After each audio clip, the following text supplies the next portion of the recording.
folks. Happy April 14th. So a few things today. We are still planning to open up at least fitness. Gate Circle has pretty much been open because of the size. It's a small facility over there, but here it's been muted. But on Monday, May 3rd, we're going to be opening fitness here in Williamsville to normal levels. So that means including weekends and off hours and so on with your fob.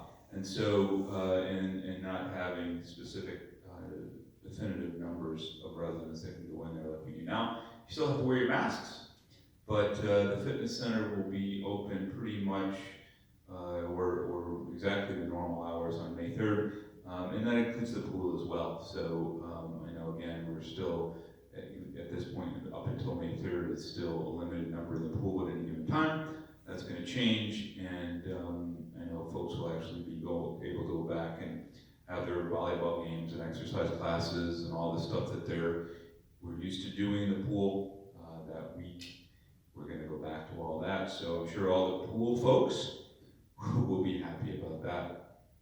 If you need any more information on that, you can certainly contact Tracy here directly, and she can give you information on schedules and classes and so on. I want to reiterate, still no guests for dining either in our sit-down dining rooms, clubhouse, Gate Circle, and certainly in the cafes either. No guests, no staff, no personal care aides, no helpers, family helpers, none of that. I've had to remind a couple of people that maybe they had forgotten, but for the time being, we're still not going to have any guests in our cafes, and it kind of bridges to the other thing that I want to talk about a little bit today, which is front page of the Buffalo News, which highlights the fact that Western New York, Erie, and Niagara County are have the highest daily percentage of new COVID cases kind of per population in the state. So yes, our residents are 99.99% vaccinated. Our staff at this point is pushing about 80% vaccination rates. We continue to vaccinate new staff, new residents, even we continue to vaccinate staff that hadn't previously elected to be vaccinated. We continue to have those folks come in. So that number continues to rise, which is a great thing. But there's still a 5% positivity rate. We're about at the level of positivity in Western New York and the amount of hospitalizations in Western New York as we were in the first wave last year at this time.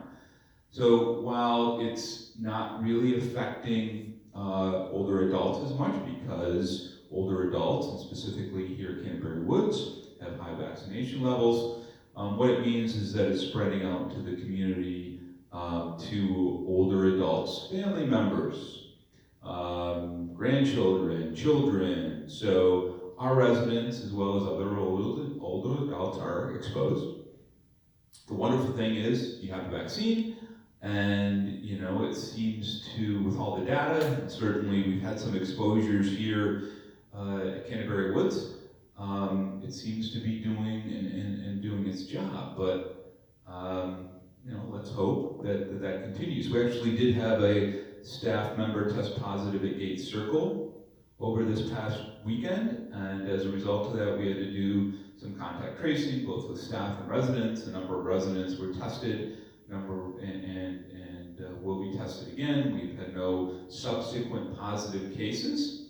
So as a result of that and our ability to do ongoing testing, that's been great. But I want to just reiterate to folks when you're out in the community, even though you're vaccinated, wear your masks, continue to be vigilant. What will happen and what could happen and probably will happen at Canterbury Woods, specific to our health center, and this is by state mandate. So again, we are following the New York State Department of Health mandates specific in the health center right now for visitation. But according to the state mandate, and this has been for months now, if we get a positive case for a staff member or a positive case for a resident, then visitation goes away. So, any family members, etc., that are reading this or listening to this, I know that we're informing them of that, but that's the reality. So, yes, visitation has been ongoing, it's been great, and we're going to work very, very hard to continue with that. But per New York State guidelines, if one positive case is registered with staff or residents, visitation goes away. And then it's about a 10-day period, and you have to do all kinds of testing and make sure that no other people get it, et cetera, et cetera. So it would come back, hopefully, but initially it would go away. Israel DeMarco, our administrator, just pointed out to me that about 60% of all nursing homes in the state of New York are still not open for visitation. We're one of the 40% that has been and is. And so just to give you perspective, we're a little bit spoiled here at Canterbury Woods. We've had an excellent track record of keeping people safe, of getting people vaccinated, and keeping the virus out. Obviously, we had a bad time of it over the holiday period last year. But other than that, we've had an excellent track record. Certainly, there's reasons for that. But, that continues to be the reality. Fully 60% of skilled nursing facilities in New York State are still not open for full visitation. So it's a reminder to people listening, to family members, to residents, and so on, how lucky we are, but how tenuous that can be. One of the questions that I always get is, why don't you just mandate staff? You're only at, just mandate. Keep in mind, folks, is that if we went forward and mandated our staff, those that didn't want to or were leery about getting the vaccine, some of them, many of them, would leave employment here at Canterbury Woods. That's a strong possibility. And we still have to care for people, specifically in the health center. Now, one would say, well, just hire more. Well, I can tell you this, the staff shortages within healthcare workers are epidemic. Epidemic. And it's because of the competition for healthcare workers, specifically nurses, CNAs, and so on, and because the federal government is paying folks to stay at home.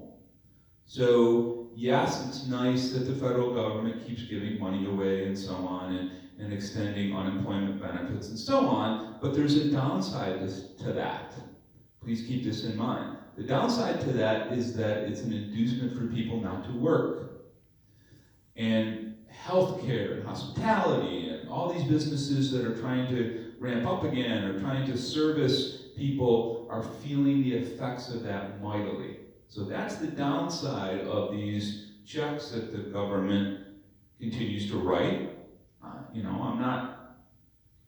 I'm not giving an opinion one way or another, whether I'm for or against. I can see it both ways. So this is not an opinion, this is just a fact, is that, folks do use these checks to not work and to stay out of the workforce. So we are certainly seeing that. We're seeing that at Canterbury Woods in a variety of positions. Many, if not most, of healthcare providers are seeing that. So what we have chosen, prefer to do, and will continue to do, is continue to educate our staff, continue to work with our staff. Fortunately, we're getting more and more staff members who were initially reticent about getting the vaccine, who have decided to get it, who have seen that it's very safe, and more literature comes out, and their peers have gotten it. And we believe, and I believe wholeheartedly, without a shadow of a doubt, that that's a much more effective way, and going to be much more effective in the long term for Canterbury Woods to continue to get more and more staff members vaccinated. One of our other challenges is that we employ 16, 17, 18-year-old young people. their ability to get vaccinated and have the right vaccine, etc., is a little bit muted. Now Johnson & Johnson is on hold. So, that's another potential issue for any employer that's employing teenagers. So please, it's a multifaceted issues on employees getting this vaccine, multidimensional. It's not cut and dry, believe me, and it's something that we pay very, very, very close attention to. We actually have set up additional opportunities for our employees to get vaccinated because we do ongoing small mini clinics with our pharmacy provider now, Buffalo Pharmacy. We have employees that are actually new employees and current employees that are getting more and more getting vaccinated this week, so that will continue. The other thing I want to touch on is that I had a meeting yesterday, a Zoom meeting with all the other providers, the continuing care retirement community CCRC providers in the state. And I can tell you this, that Canterbury Woods is the only CCRC in the state that has open dining to the level that we've opened it, which is pretty much wide open except for guests. All of the other CCRCs in the state have multitude of restrictions, some of them to the point where they have no open dining at all, and some of them, other steps along the way that we've taken. So I know folks that, we're chomping at the bit a little bit to have guests and more normalized and so on, but I just want to throw that out there is that I feel like we're ahead of the game. We do these meetings on an ongoing basis with the other organizations to kind of bounce ideas off each other. I certainly feel we're the head of the game in terms of being open but doing it safely. That doesn't mean that we're not going to have bumps in the road. I mean, as folks here in Williamsville know, we had a brief shutdown a week or so ago. I can't guarantee that that's never going to happen again. Certainly don't want to, and we're going to continue to take all the steps necessary for that not to happen. But we're going to also continue to be conservative and test and do all the things that we're doing. I don't want to, I know we're all trying to positively move forward, and I'm all in favor of that. Just as my staff preach that every day, we're positively moving forward. But sometimes you can't move forward without looking back every once in a while to make sure that you're moving forward appropriately, and that's kind of where we are. So just some highlights, some reminders. Certainly if anybody has any questions, you can email me directly, rwallace@echa.org, and I'll be back next Wednesday. Thank you.